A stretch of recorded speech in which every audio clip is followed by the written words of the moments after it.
Hello, everybody. Welcome back to the Premier Madden podcast. I'm your host, Finn, and as always, I am joined by my lovely co-hosts, Anthony and Rob. How you guys doing? Doing well. Doing great. Nice to have you guys back. It's been a while, but we've kind of taken a week or so off from the podcast to prepare for a really good episode. So if you guys do not know, joining us today is a very special guest. He goes by Dustin. He goes by Equipment Guru. He is an assistant producer for EA's Madden title, working primarily on ratings, player likeness, authenticity, the whole works. Dustin, glad to have you on the show, man. What's going on? Hey, man. Thanks for having me. Dude, thanks for coming on. And, out the gate, we were just discussing right before I hit play that we weren't going to hit you with the crazy questions out the gate. And I mentioned the Sean Lee 96 overall thing. And I just wanted to come out here right out the gate and just say you didn't change, from what I saw, any ratings from Sean Lee from Madden 18 to 19. And I just remember going, why are we so upset about Sean Lee when he didn't touch Sean Lee? I think you took him down in a couple of ratings, just like minimal. That would not surprise me. I wanted to say I didn't really spend any time bringing him up. I thought he finished the year well, and I treated him pretty well accordingly, but I didn't really spend any real time on him doing anything during the off-season changes we make to all of our veterans. And when we did all the player types, I did find it odd, though, how high he was over everybody else at the position. But, again, knowing how well he plays when he's on the field, I was like, but it seems fine. I mean, didn't get too many other arguments. Obviously, everybody wants to chime in with the injury. But until we make injury part of the overall formula, I mean, a player is going to be as good as his talents say he is. Right. I think at the end of the day, I personally agree with that. And that's going to lead me right into what my first question already was for you, man, is when you're looking at a player, obviously there's a lot that goes into it, whether it's a vet, whether it's a rookie coming in from the draft, maybe it's an unproven guy who's only got a couple good games under his belt and you're in the middle of the season and you're making your week 4 or 5 updates. But I guess I wanted to figure out, what are your thought process when approaching a player? Are you looking at overall and then finding stats to build to that? Or are you looking specifically at ratings and whatever the overall algorithm hits is what it is? And I kind of wanted to get your thought processes and how you approach the ratings of each player. So we actually do a little bit of both, but more so the latter. Like, more so I'm going to build a guy, and what he comes out to. If he comes out too low, just because of where he lands on the depth chart, maybe I see that we've got to bring him up in a few spots just so that, he's starting in the correct spot you expect him to start in, and he's better than the people who he's ahead of on the depth chart. That happens, but for the most part, you build them to what you think their whole skill set is across the board, right? You build them, they come out. Sometimes they come out too high. Sometimes they come out too low. There's a few instances where you're building a guy towards a certain overall, and that's maybe a guy who ended up making the team that you didn't expect, and you want him to end up in a certain spot because he obviously made the team over players that you had there that weren't all that high. So he needs to at least come out to this specific range overall. There's those instances, but I mean, for the most part, you're building and you hope that they come out to as good of a player as the team thinks they are, which is why they made the team and earned that specific spot on the depth chart.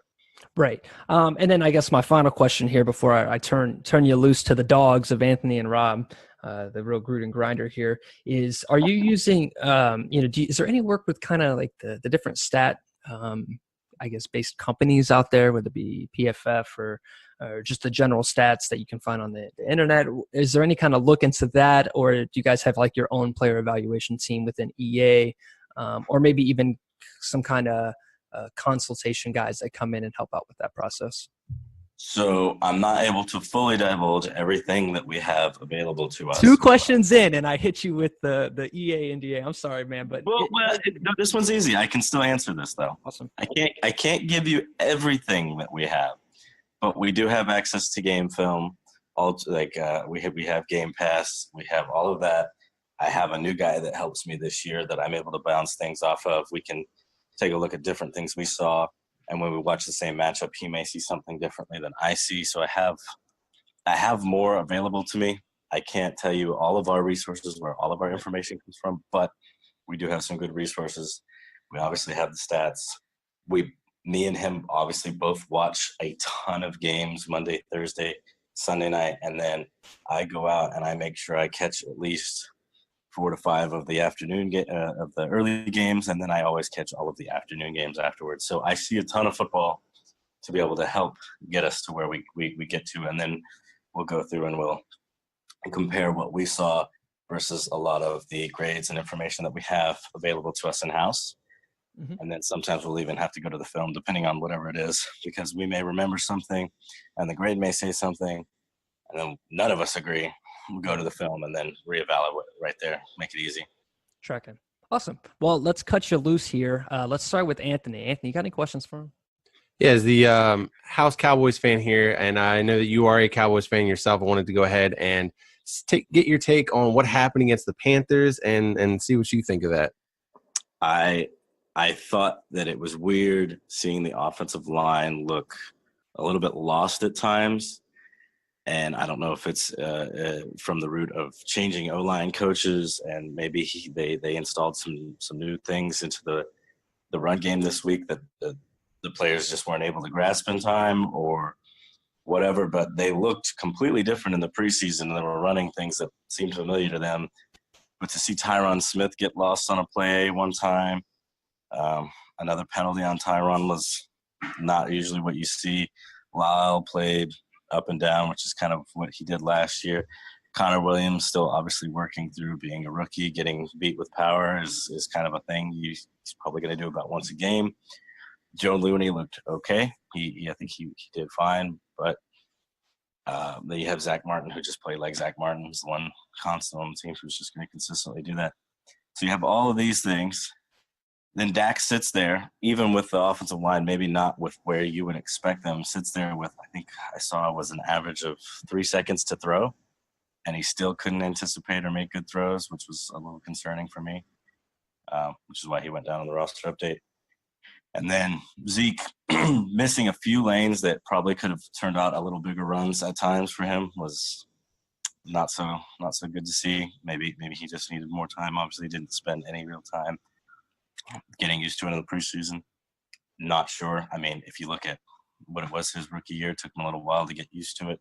Seems like whenever, and again, when he came off suspension last year, when he takes a break, it takes him a little bit to get back in his groove.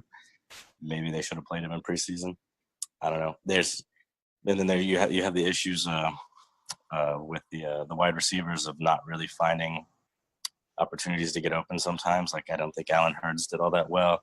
Cole played typical good Cole ball. Deontay Thompson looks like an average receiver at best.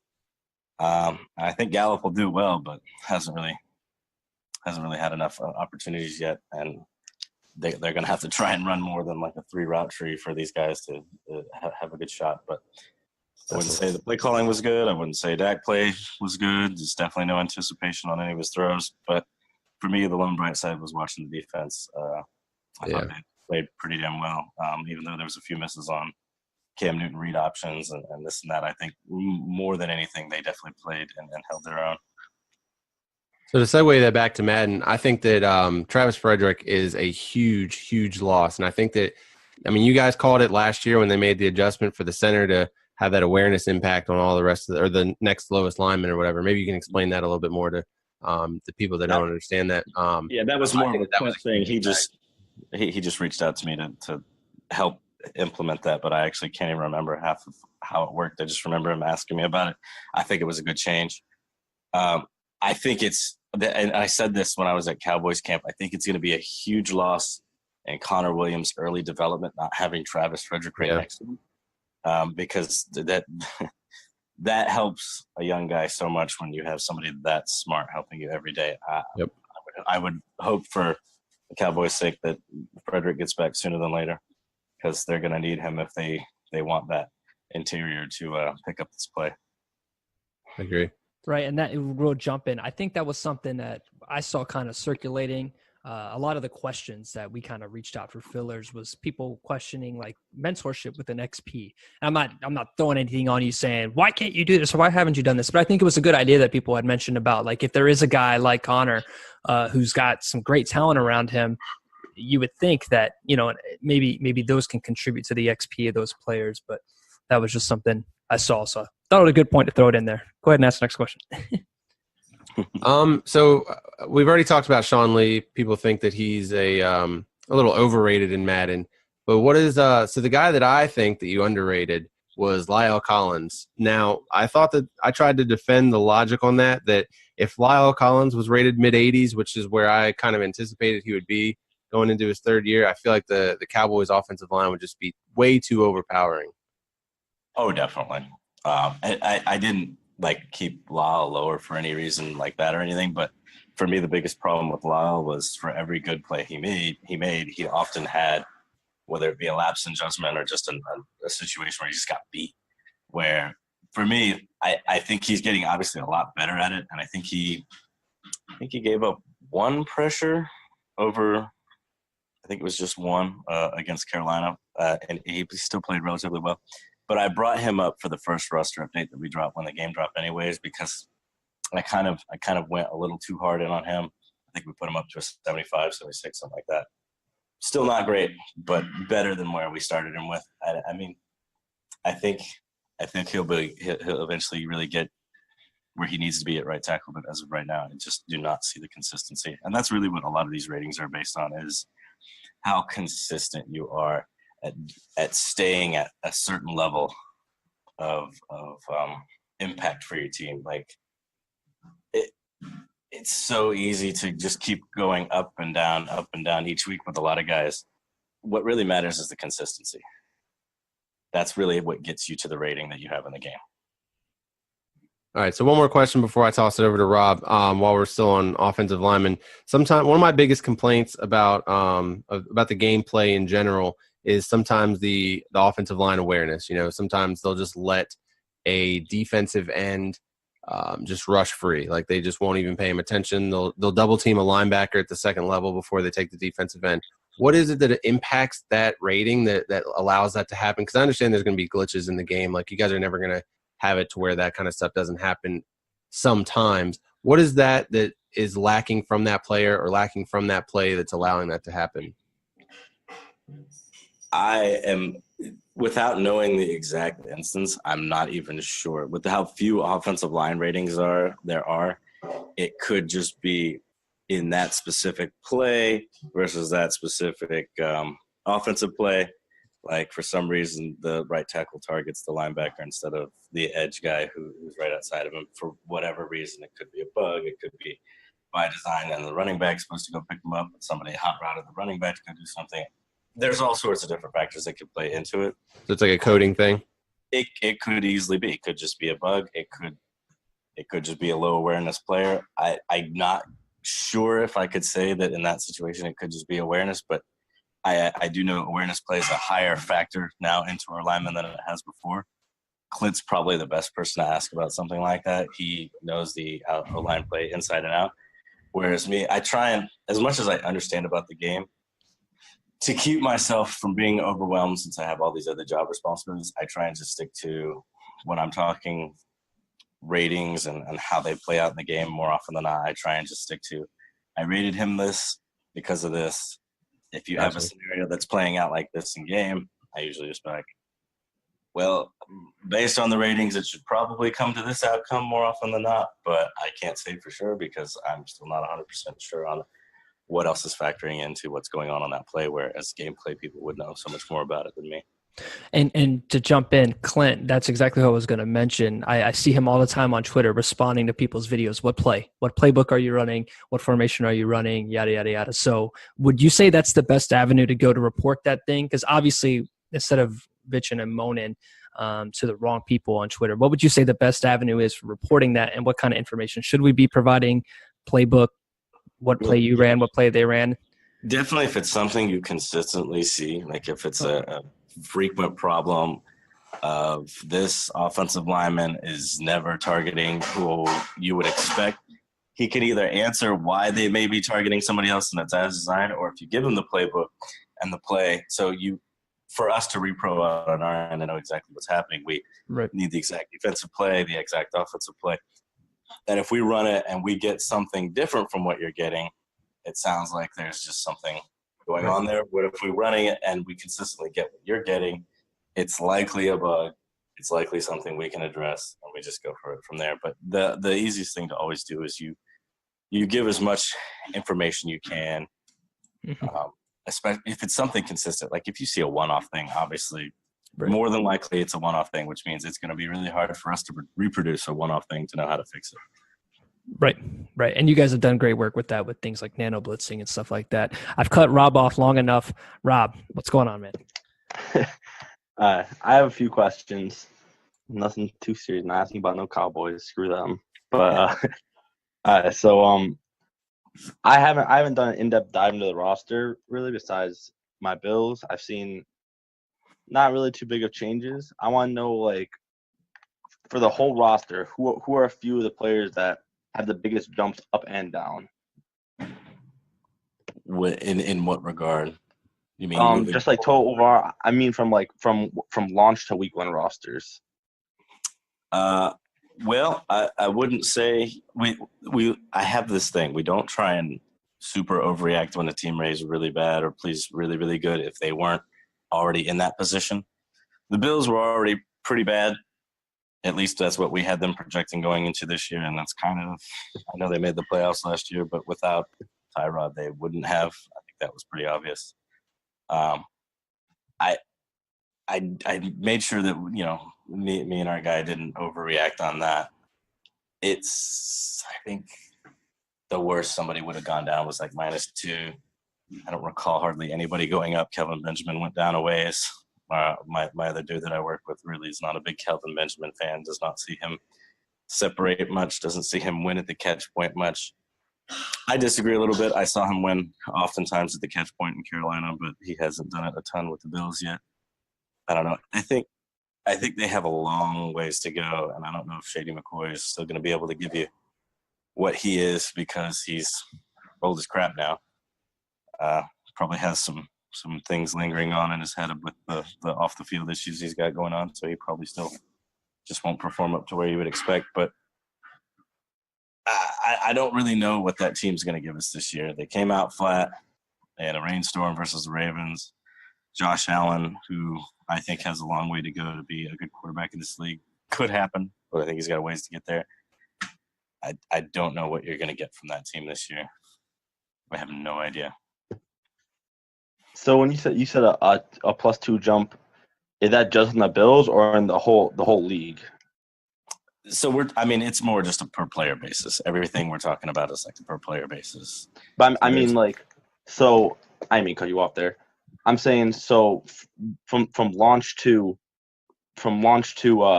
week 1 roster update.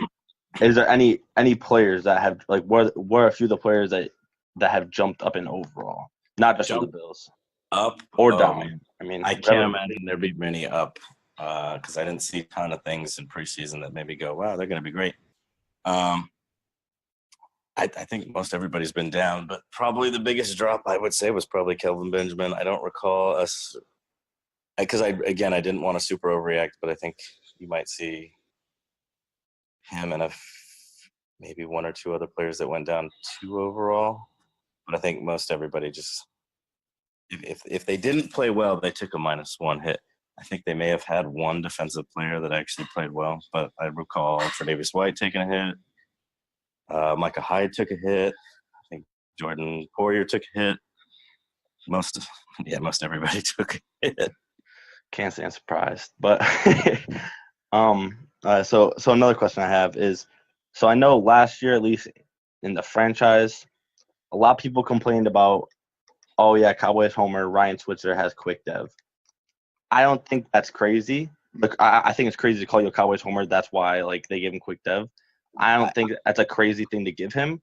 I'm saying my question is, what are some things that factor in giving someone who doesn't have much or any time, like rookies or first, second-year players, dev traits and stuff like that? It's usually the signs are, do they have what they need to break out, right? Like, and my thoughts with Switzer was I kept seeing, I probably fell into a little bit of the hype, but I kept seeing all these great plays that he made. He was always making them on third down when they mattered the most. He was jumping out the ceiling sometimes, which is crazy for a dude that short. The punt returns were phenomenal. The kick returns were phenomenal. I think it probably just fell for a little bit too much of the hype. He's still, I mean, he goes to the Steelers now and is still returning kicks incredibly. I just don't know how much he's going to be an impact on the offense. I think he can be. I just don't think anybody's interested in giving him a shot. I think he's better than Eli Rogers, who they have there, but that's just my opinion. I thought he was going to basically come in and replace Cole Beasley. I had a thought that when you see somebody get drafted like that, whoever, if there's somebody else on the team just like that who's in the same position, you immediately assume that the team almost assuredly drafted that guy to replace that guy. So my thought was Beasley was going to be out this year, go and sign a contract somewhere else. Switzer was going to take his place, and Switzer was going to likely do exactly what Beasley's done in his career, if not better. That was my thought process behind it. A lot of the other guys that we go out and we'll give a dev trait to, something like that, when they're not in the first 2 rounds or anything, it's just because they're going into a situation that we see is going to definitely make them jump up immediately. Like they're likely built to succeed in the system they're going to. What would you say your batting average is on that? Because I know I was excited to see Johnny Manziel. I bought into the Johnny Manziel hype. I remember that he had quick development his rookie year and then slow development his second season. What would you say your batting average is on sort of hitting those quick developing guys? I would say it's probably like a 0.25. It's so hard to get, like, and maybe that's just because I always focus on the ones wrong instead of getting the one you got right, that it's easier to think that you didn't get them you didn't get a bunch right. But I would say for the most part, I do see every year that I'm changing this off of this guy, changing this off of that guy. I'm like, man, I could have swore he was going to do something else. You can't, again, when it's a prediction process, you can't always get them right. I thought Johnny Manziel was not going to be completely confused when he got to the league and not know what to do with a playbook and have no idea what's going on. I didn't see that. Now that we know all these information, it's kind of crazy. I would say more often than not, a lot of our top guys we get right. A lot of the late first rounders, second rounders is kind of a lot where your misses tend to come in. I'd say, I think over the last 2 years that I can recall, we've done pretty well. But now I feel like we'd have to go back and look at what they were in 18 and 17 launches to actually feel good about that. Gotcha. I got a question if I can pop in real quick.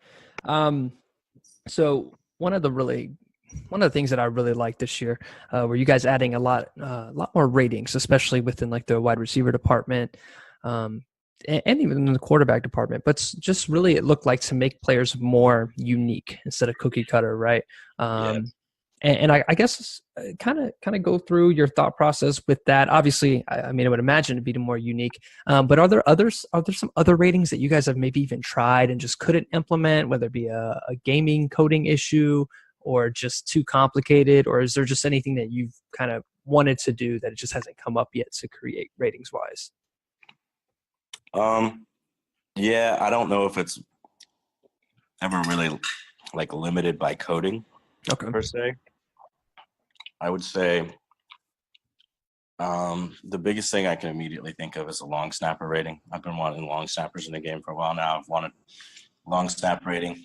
It's hard to convince people because nobody wants bad snaps, which look, we don't need to add bad snaps for a long snapper rating. They can just be off target, just like we have off target, snaps from the center where you're catching it on the left or high or to the right, all that. So they're not bad. They're not missed snaps, but they're if you have a good enough rating and you have a bad enough rating, you can at least see a difference. That's somewhere I've eventually wanted to get in. Have not a lot of support love from other people or support because it's long snapper. It's an easily forgotten position. I like it because it makes the 53. It's not going to stop me. It Yeah. has to be carried on the 53. The position matters. Right. If it didn't matter, it wouldn't be there in the NFL. I would love for it to matter. Even if there's a placebo effect, I would love for it to be in the game and matter somewhat. But I think that it's it's probably the perfect. main one that comes to mind. Got you. Yeah, I think that really the big thing is people. There's a huge community of people that want Madden to be more sim, and I think that's just one of the little things. So I think we can appreciate that. I can only imagine one of the competitive players having a missed snap or a fumbled snap and just having a complete hissy fit about that. But he can put that in sim mode. Yeah, that's true. That could be a sim only thing. The idea is, if it comes in and it's only in sim mode, I mean, I would prefer it. Even if it's just only in one mode. I'm a sim guy. I've always been a sim guy.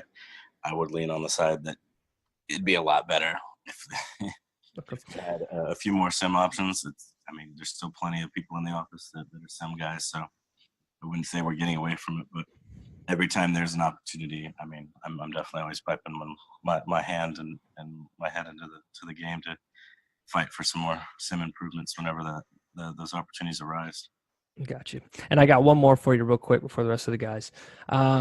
You get to play Mythbuster here and maybe answer a question. So the awareness rating. It's right out the gate, right? Sorry, hitting you with the wild one. No, the awareness rating, there's a lot of thoughts about it. Some people say it doesn't matter for user controlled players, specifically quarterbacks here or user players. Some say and maybe you can kind of fill all the gaps here. Some say it's just kind of used as an awareness booster or whatnot. So can you kind of run through what the awareness rating does for players? Obviously, there's a ton of positions, so I'm sure it does everything. So I'm not asking you to get way too specific here. In our Bible, there's an endless line of how many things that rating does that I don't even feel like I could get down a path that would make sense, because it's factored in to, and oftentimes I don't think it's ever just used on its own. It's just like this plus awareness plus blank helps determine this outcome, and then it helps determine a chance that blank happens when blank occurs. There's all these weird things that it plays into. It is a phenomenally long list, and it is used way more than probably people would expect. Mm-hmm. It's used all throughout the game. It is not really used on user players. That doesn't mean you don't want it on your player. If you're building the guy, you definitely still want it. It helps because having a high overall helps in some other areas of the game, even though it doesn't really do anything in game while you're playing. It definitely has a ton of effects in the game, even though they may all be CPU based. There are plenty of reasons that you would definitely want to have a high awareness player. Got you. And then my last rating, I know I said I had one, but it just popped up on my list here. So another rating that everybody gripes about is the speed, right? The speed acceleration. Now, I don't know how much of a hand you have within the franchise one with the created draft classes, right? Where it's heavily determined based off of the 40 time and the 3 whatever. But that's not you, and you do the speed ratings for the current players, the incoming guys. So I guess how do you approach it for rookies? Because obviously there's a speed change from the NCAA to the NFL, and then for the most part it doesn't change too much. But we've seen guys like AB, for example, ran a 4.6 in college, but he's up in the 92 in speed. So obviously you're not going off of 40 time; you're going off of some kind of game speed. So how do you kind of configure speed? We have a giant spreadsheet that has all of their 40 times and 20-yard splits and 10-yard splits, and all their combine information, or if they didn't do something to combine, their pro day information. Oftentimes we'll pick whatever they did best at and go with that, except for 40s. Unless the player is absolutely fast, we usually go with the combine over the pro day speed or pro day time, because pro day time's never quite accurate. They're always flubbed a little bit. So we go with that. Have a giant spreadsheet of all the players in the league, and some who have even recently retired, because we've been doing this for a few years. So we have all that thrown together. And in all of that, we have modifiers for every rating. So I calculate agility in there. I calculate strength in there. I calculate excel. I calculate speed. I talked a little bit about this on the discovery education thing we did a few months back that they did with the kids in Antonio Brown, of how we kind of get to that. So you have all these things, but we start with, at the bare minimum, a combine information, and then we have everything built in that it can be modified based on other things we've seen, whether it be in game, a next gen stat that may help us. Sometimes you like a AB, and Ryan Shazier ran in practice, and I mean, there's all these different things that you can kind of take and Right. make an assumption. You can also take and physically time them on tape. If you see them from a stop to 40 yards without having to turn, which doesn't happen very often, but if you do, you can use something like that and time it to kind of help you see what they are in pads. But the combine 40 time definitely matters, especially for a guy that you have never, that you can't really find tape on, especially those lower end guys. It's way more important. Without a time, I mean, you're just kind of flying blind when it's hard to already find tape on a guy to know how fast they're going to be. We went from just kind of doing, I feel he's blank rating because I saw this in a game, to putting a more scientific method behind it. A few years back, I think we did that around 16 or 15 or 16. Right. So now there's a place where all this is tracked, and there's some modifiers that are given to you, but the ranges in those modifiers still aren't huge. There aren't giant jumps you can make. So you're still limited within a space unless you've shown somewhere else, whether you've been in the league for a while and you ran a new 40, or you chased down a guy that was clearly faster than you. Those are the only ways that you're going to get the speed modifiers or a 40 change to kind of help adjust some of those things, because we have a giant database basically built to handle all those things. Yeah, and before all you guys hop in there and get frustrated and hit his Twitter up, I think somebody tweeted you the other day, I don't know if you saw it, it was about Fournette being the fastest timed player last year over Tyreek Hill. So if Tyreek Hill's a 98, Fournette has to be a 98. And I feel your pain, man, because there's so many factors, like you said, there's so many things. Like if you really think anybody in the NFL is fast as Tyreek Hill, I question your football IQ. Things like maybe Fournette ran this run in the first quarter where he hasn't gotten his ass beat and worn down, and he was the fastest time guy, but he had been playing for 2 minutes and he was fresh. And maybe Tyreek ran the same speed after 7 catches halfway through the third or fourth quarter. So definitely a struggle. Anthony, you got any questions, bro? Yeah, on Tyreek Hill, I have a question from Reddit, actually, from Weatherman. He says, why isn't Tyreek 99 speed, and how comes Patrick Mahomes doesn't have 99 throw power? Ooh, exclusively for Josh. So I actually spoke with Tyreek in the offseason. He actually came to the office, base scanned him, did all that. And him and his family wanted to know why he wasn't at least the fastest in the game. So I went through, I reevaluated. And usually we make rookies earn a lot of things, but we gave John Ross, I mean, especially for breaking the combine record, we gave John Ross the 98. After talking with Tyreek, after watching the whole season, I know we didn't get to see a ton of John Ross, but I mean, I think it was pretty easy to just make that swap, and I'd rather have John Ross earn his way back to a 98 or, whatever he's potentially capable. Maybe it's a 99.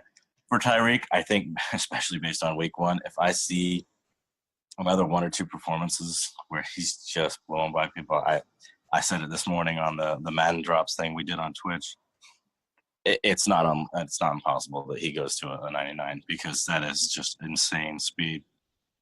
He's actually been really cool to me. He has my personal phone number of all things. He's a really cool dude. I love his game. I may not be a Chiefs fan, but I love watching him run. It is insane. And what I think the craziest part is kind of what you talked about with Fournette and Tyreek and all that. What really says how fast he is you see all these speeds and times on him in the mile per hours. But whenever you see that too, he's not even going full bore. He doesn't have to. Right. He has not been asked or needed to do that oftentimes. He can just turn it up to like 85, 90%, and that's still plenty fast. Right.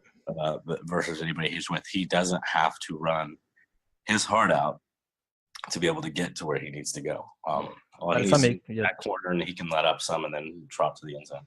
Yeah, running towards the ball, the things like that. Whereas a running back hits the open field, he's being chased. Tyreek Hill's already blown past you. So we're at 4 minutes left in this little conference here. So what I do want to do is I want to cut you off.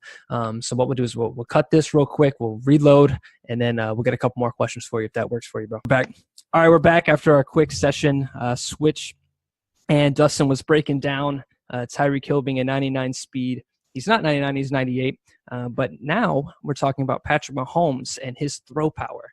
So tell us all your thoughts about that week one and looking forward with Patrick Mahomes.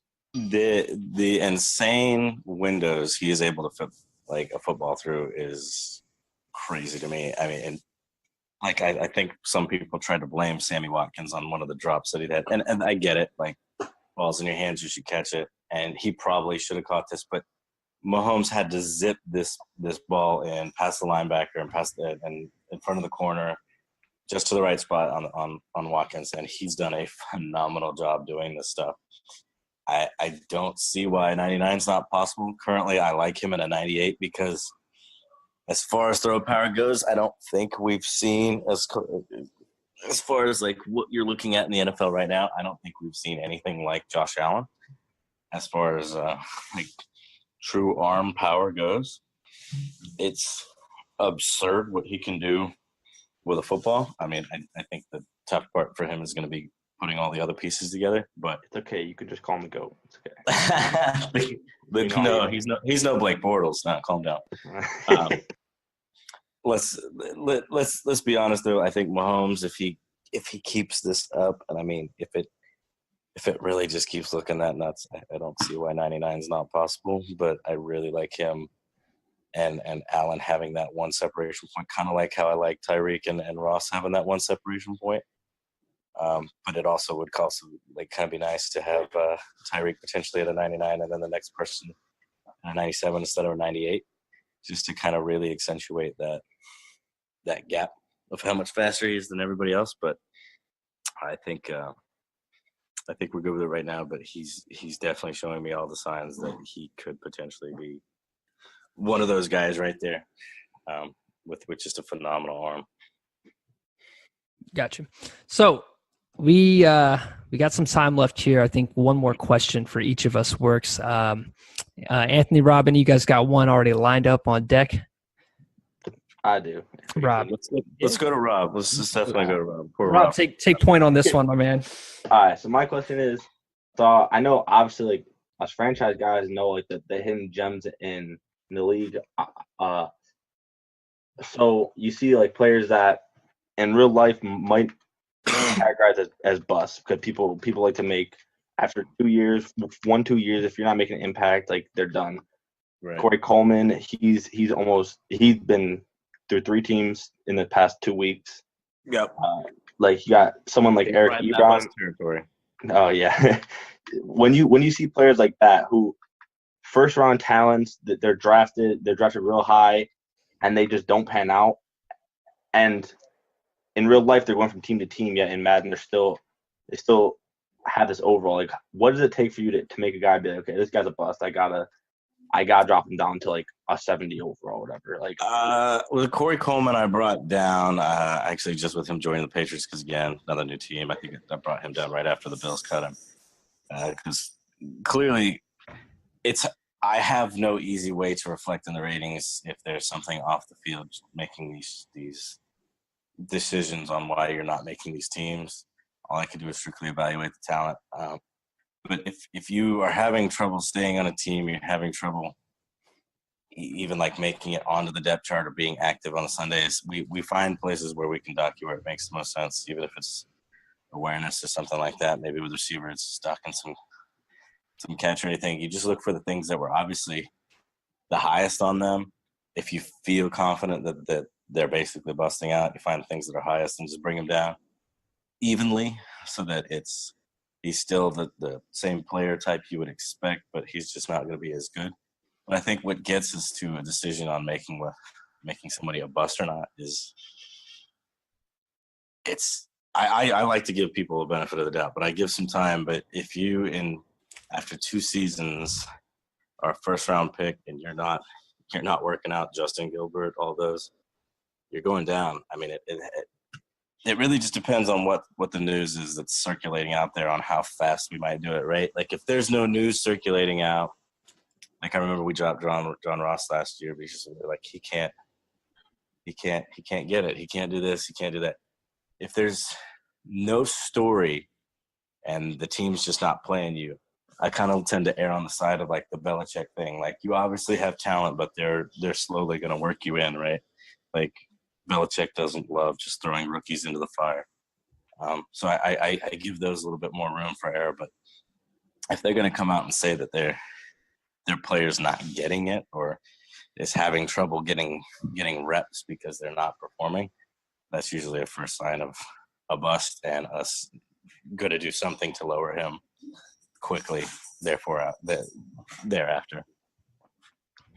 To piggyback on that, like, how tuned in are you to like? So obviously you're a Cowboys fan, so I'm sure you're very tuned into like Cowboys training camp, practice every day. Like this guy's day to day, this guy's not getting the playbook, whatever it is, right? Like how tuned in are you around the league? So I for have like a other ton of teams, accounts I follow on Twitter, a ton that I'm watching for transactions, or I'm watching for news, or I'm watching for injuries. Like my Twitter account probably could have been personal a few years back, but now it is basically strictly a work account where I'm constantly in tune with like whatever's going on in the league. I don't go as far to follow each team's page because there's obviously a lot of bias in them, so there's no point in just throwing that in. I go for the objective views for the most part. Follow a ton of those guys.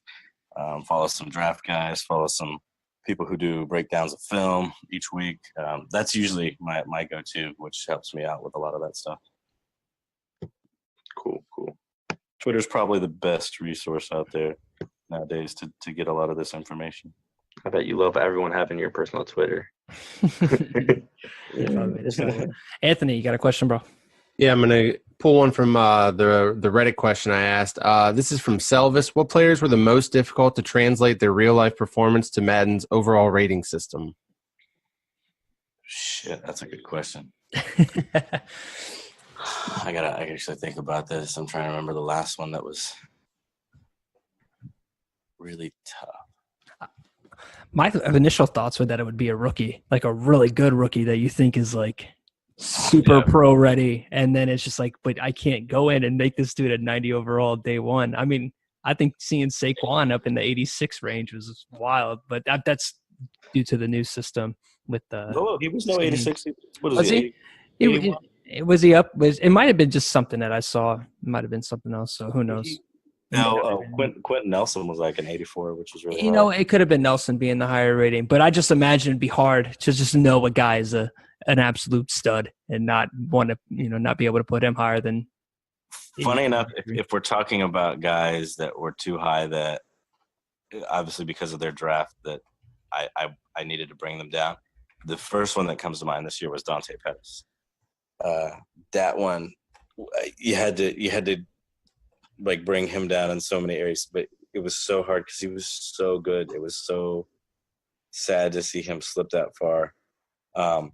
What's funny is some people got upset that he was like the third best receiver, even though he clearly wasn't like the third best receiver or the third receiver taken off the board. And then you see a bunch of 49ers fans see what he's doing in camp, and they're upset that he's not higher. And I'm like, I'm a big fan of his. I think he's going to do great. You see all these other players and analysts that say he's going to do great. You see how good the route running is. I think it's a testament to the 49ers for getting in there and getting over whatever was keeping him from being picked earlier. But the dude's going to be phenomenal, and I can't just up a guy before he has actually played any games, even though I feel that because he was just drafted too late. It's just kind of a spit in the face to all the other 31 GMs saying that I know more than they do. Now he went and had that awesome touchdown catch against the Vikings. You can go ahead and bump him up as much as you like. Exactly. I think he went up this week. If not, maybe in overall he went up with a few of the ratings. Nice. He's probably going to be one of the ones that quickly gets into the 80s this year because I think he started at 76. He'll definitely likely be a quick mover. What I think is the only thing holding him back from maybe moving faster was he doesn't even get to start, which is such a shame because they have Garcon. So if Garcon has an injury, well, actually Goodwin has an injury. So Right. So it's getting guess to who gets to start this week and probably go up. So I could definitely see that happening quickly. He's one I can think of, and I want to say Philip Lindsay was one we struggled with because we rated him pretty well, but the overall wasn't feeling him for some reason. So had to really put in some work to get him to just I think the 73 he's at in this week's update, which is a shame because he's obviously a huge talent, and especially if Terrell Davis is going to let him wear 30, he's probably doing all right. Yeah, I was shocked by the fact that he even asked that question, honestly. I was unprepared for it, but for him being an undrafted free agent, I get it. Similar stories, and I mean, with that performance week one, I am starting to get it a little bit more of why he thought he could ask that. It's obviously huge skill, and I think he should feel pretty good about the reasons he was able to ask for that from TD. Cool. So Rob's got one more, and then I'll finish us off here. So Rob, what was your last question? So my question is specifically about Lamar Jackson. So I want to know so obviously come out of college, dude's an athletic freak. Yep. So me and someone else, you might know, he knows a lot, does SGO. I don't know if you know him personally. I know Curtis. So we had a little bit of bet about his speed because he was like, yeah, Lamar Jackson's going to be running from a 92 to a 95 overall. I said there's no way because it's game breaking at that point. If you have a quarterback, especially in his rookie year, like no real, like there's a lot of question marks around him, I should say. Like if you put him in with a 93, 94 speed, that's game breaking. Yeah, and we did get that feedback from gameplay because there was actually a good chance that he was probably going to come in somewhere up there. So that did the game mechanics factored into his overall. Into his speed rating a little bit, yes. We had to make some agreements around what was going to work best and still play accurately to him and this and that. I think that was I started it high to see if it would break the game, because if it wasn't, I was going to leave it at something that put him around a 40 time that we had for him. Can you share that or that?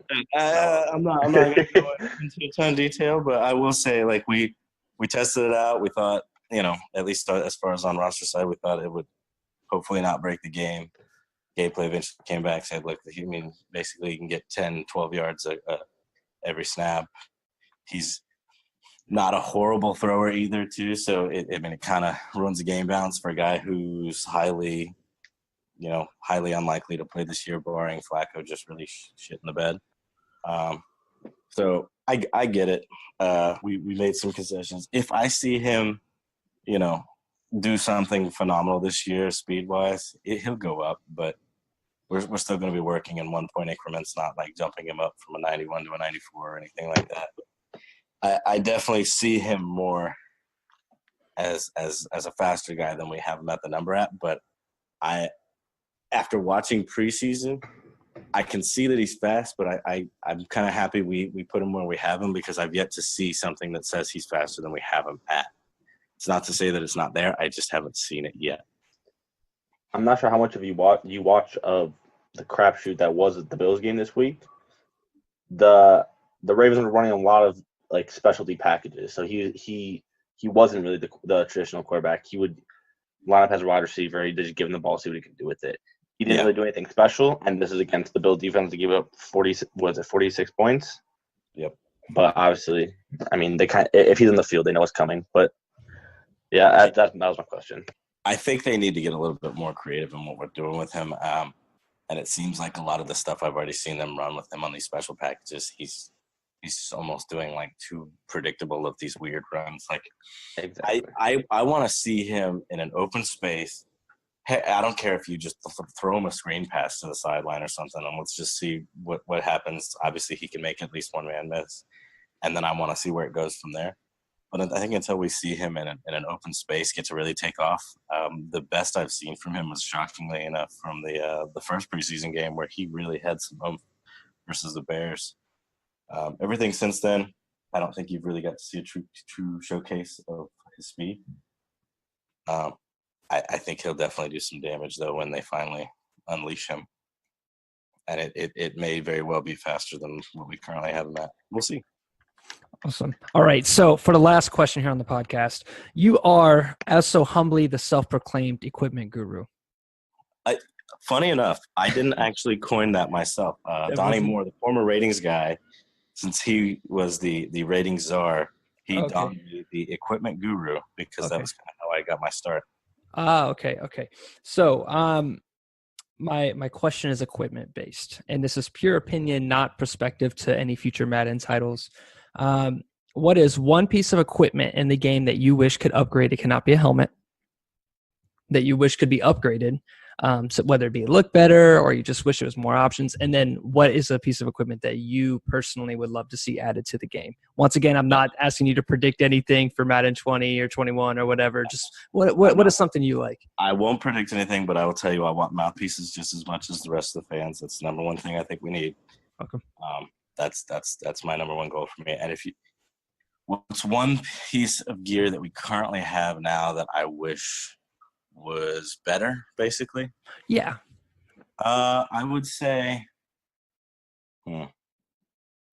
we did a bunch this year that made me really happy. I do like the wrist, not wristbands, but armbands being kind of like how AB and Aaron Rodgers have it, where it's not on the elbow. I made sure that one was a lot better this year. That was definitely intentionally put my fingerprint on that to make it good. I would say the bulky ankle tape. It's like the one thing we. Thank you. All right. You got a fan. You got a fan in me. It doesn't look good. I want it to be better. I probably should have just ripped it out by now, but being me, I don't want to get rid of stuff. I'd rather just fix it. Right. So I think that one's probably the one, and it's bad. It's in bad shape. We need to get it better. Right. But, I that's actually top of my list is spat tape. I hate it so much. I know one of the big ones. Like we improved the thin one. Hopefully, that we improved that one 2 years ago. It looks way better than it ever looked before. But it seems to hug the cleat a little bit. Yeah, it just looks better. It actually looks like tape now when we finally did that. But yeah, the bulky one just doesn't look good. Yeah, and then things like long sleeves. People want the DeAndre Hopkins. Long sleeve. The short loose sleeve. I think they're long. They're long sleeves, but they're not tight. Like I don't think I see the baggy long sleeves. Yeah, that one. I feel like that one's going to be a lot harder for us to get to, but I totally understand we want to get to it. Right. For me, I would actually probably want like the Phillip Rivers like loose sleeve. Yeah, I know what you're talking about. Just really hanging off. Stafford has it too. Yeah, shorter loose sleeve. I like those. And then tattoos. What's that like? Is there any? Obviously, there's the huge issue. Is it just that the licensing with the artist? Is that really the big gap? It is. There's a whole ton about it that is such a pain trying to deal with tattoo artists, trying not to get sued. Obviously, you saw 2K get sued with LeBron's tattoo. We go above and beyond to make sure that we're not getting in trouble when we add something. A player has to have a bunch of stuff signed and then signed from their tattoo artist. It's a shockingly not simple process. Gotcha. But it doesn't mean we don't want to keep going after some. I think you guys may have saw we added Derek Carr's tattoos in the game recently. Interesting. I did not know you added Derek. Go take a look at those wrists. That went into a recent patch. I will say we have a few surprises for you finally coming up in the next ones. You'll get to see a few things that we've been working on our equipment and other side here soon. But that's all I can say. Can't say anything else outside of that. Yeah, now we have to cut the podcast because Rob's all happy and jumping out of his seat, so he's going to hit you with some questions you can't answer. But look, man, we've helped you away from your dinner long enough. Thank you so much for coming on the show today, bro. It was really good to kind of sit down and kind of hear your thought processes, how you approach things, how you and your counterpart, you said you guys work through all the different various challenges you guys have. So thank you for coming in and talking with us, bro. Yeah, man, this is my first year actually having more than just me doing it, and it's been a very welcome blessing. Yeah, that's awesome. And I think it pays off when you see some of all these little changes that really stepped up this year with the ratings, like the short, deep, middle route running kind of deal. So, as the fans of the game, I think I speak for all the guys here. Like we see you guys working to make the game better. We appreciate you guys kind of being on our side with stuff. You guys got anything to say real quick before we sign off, Anthony? No, man, I appreciate you coming on. And go Cowboys. Hey. And Rob, Boost all the Bills up. he's gonna. So bad. You tell them to get themselves up. He has your IP. That's what he's trying to tell you. He's got you triangulated. Josh Allen's gonna light up the Chargers. Calling it now. All right, listeners. Watch another Nathan performance could be on the way. Right. Yikes. All right. Well, guys, I hope you guys enjoy the podcast. Go ahead and head over to Twitter to equipment_guru. That's what it is, right? Equipment_guru.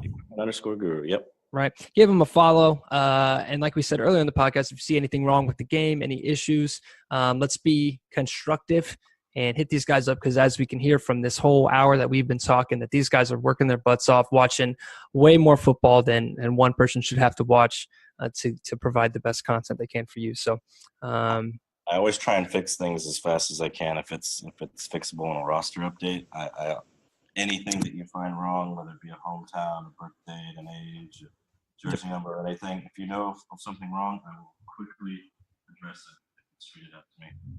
Awesome. All right, guys. Well, that's all we have for this episode. Catch us on Spotify, iTunes, and anywhere you can find a podcast. Catch you guys next time. Bye.